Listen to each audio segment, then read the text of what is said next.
Our Prophet ﷺ, it's recorded that he said, you are in a time, meaning the companions, are in a time where there are many learned people in this religion that truly understand the religion. There are few orators. Those giving are much more than those asking.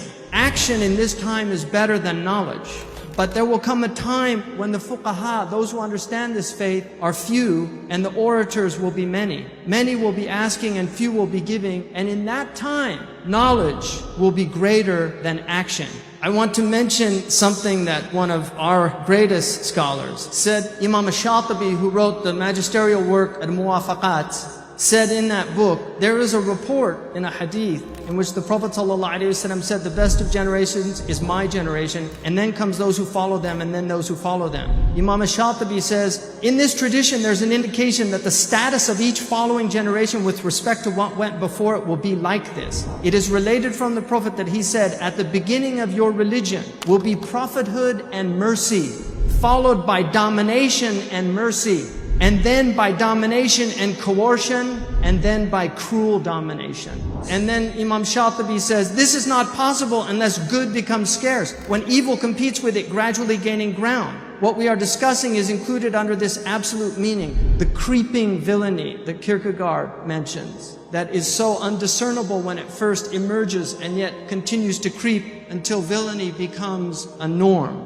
He says, there is no year that is followed except by one that is more evil. I did not say that it rained more in the previous year, or that there was more fertility in one year than the other, or that one ruler was better in one year compared to another. Rather, I mean by it the disappearance of the best among you, the disappearance of your scholars. Finally, a group will rise up who will settle things according to their personal views, thus attempting to demolish Islam and defiling it. In another hadith, the Prophet said, knowledge will be snatched away by the taking away of scholars along with their knowledge, leaving behind ignorant people who will be asked to settle matters, and they will do so on the basis of their personal views, thus being misguided and misguiding others. The Prophet ﷺ said, Islam began as a strange thing, and it will revert to the estrangement with which it began. Blessed be the strangers. It was said, who are those strangers, O Messenger of God? And he said, ﷺ, they will be the strangers from all the various clans. In one narration they said, they are those who set matters right when things go wrong with the people. It is related that Abu Idris al-Khawlani said, Islam is bare with the people attached to it, but it will be torn away thread by thread. In other words, Islam is a naked thing, and it's the beauty of the people that adorn its nakedness. If you strip away those beautiful people, you leave it naked. We're living in a time where people associate Boko Haram with Islam. We're living a time when people don't think of Imam al-Ghazali or Fakhruddin al-Razi or all of these great giants that went before us. They think of ignorant people, and too many people believe that this is Islam. There is a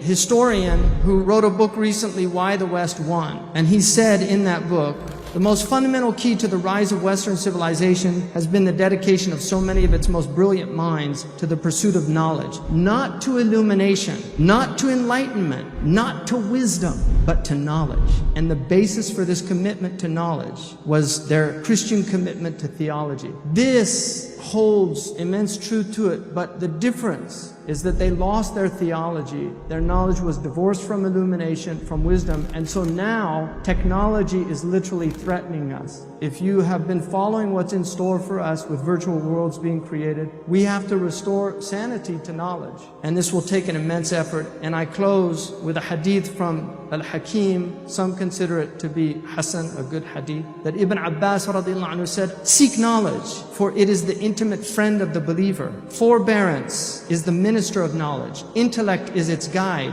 Action is its pivot. Benevolent character its father. Gentleness its brother. And patience is the general of its armies.